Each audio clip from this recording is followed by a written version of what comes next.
Rupert Murdoch owns over half of Australia's newspapers, including our only national broadsheet, all the major tabloids, pretty much everywhere except Perth,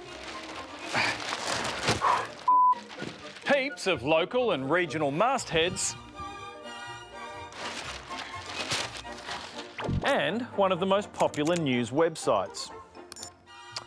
But one man has made it his mission to take Murdoch down. G'day, K-Rudd here. Oh, hi K-Rudd. CPIC's here. What's tricks? As you know, Murdoch is a cancer on our Australian democracy. Cancer? Struth. Nothing is worse than that. The truth is, Murdoch has become a cancer, an arrogant cancer. An arrogant cancer? Oh, I hate it when a cancer thinks it's better than you. Last year, Kevin Rudd decided to make Rupert Murdoch a breakfast table issue. G'day. Like a lot of Australians, I sit down over breakfast of a morning and have a look at the morning papers. Me too, K-Rudd, you relatable old bugger.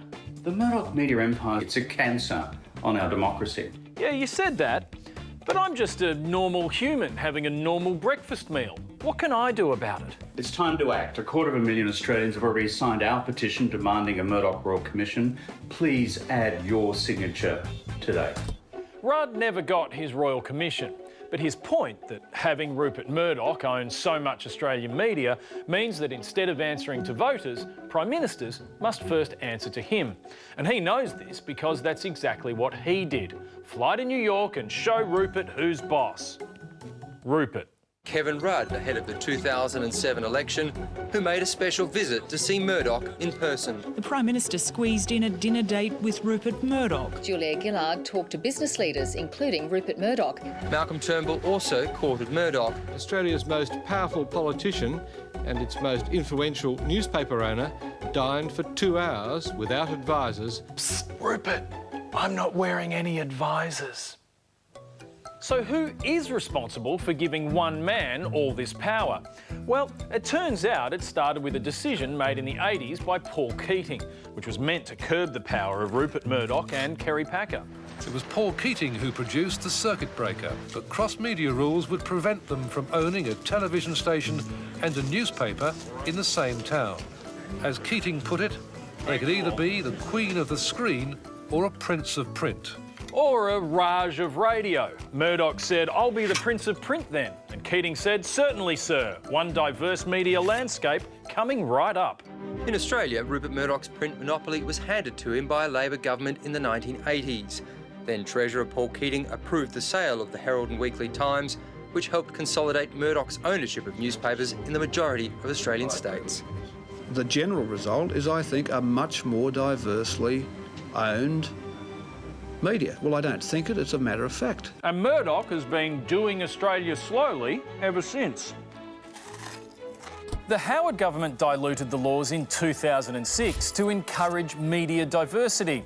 And while Malcolm Turnbull now rails against Murdoch, News Corp and Murdoch have done enormous damage to Western democracy. And says he wants a media as rich and vibrant as the curtains in his study. More diversity would have to be a good thing.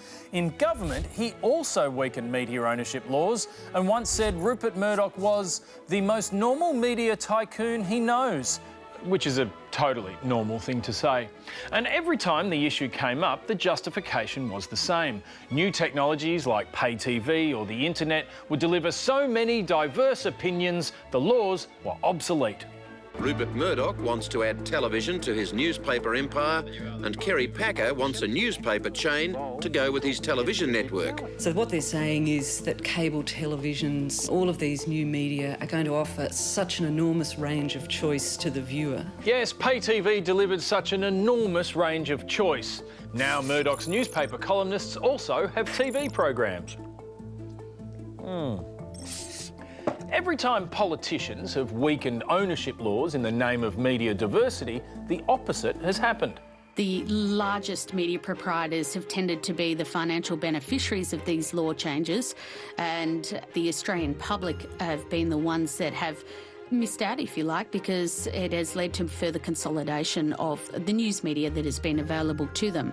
It all means Australia now has some of the most concentrated media ownership in the world. Murdoch controls pay TV and most of the metro papers. Kerry Stokes owns Channel 7 and the Western Australian papers. And Nine Entertainment owns Channel 9, 3 major papers and a bunch of radio. When fewer people own the media, the louder their voices get, and the less politicians listen to regular people at the breakfast table. Don't just take my word for it. Just ask this young up-and-comer back in 1967, doing his own relatable chinwag in his kitchen. I think the important thing is that there'll be plenty of newspapers with plenty of different people controlling them, so that there's a variety of viewpoint, and that there's a choice for the public. There must be an alternative. And so long as there are alternatives, then I think that the public's very well protected. Well said. If only that young man owned a newspaper.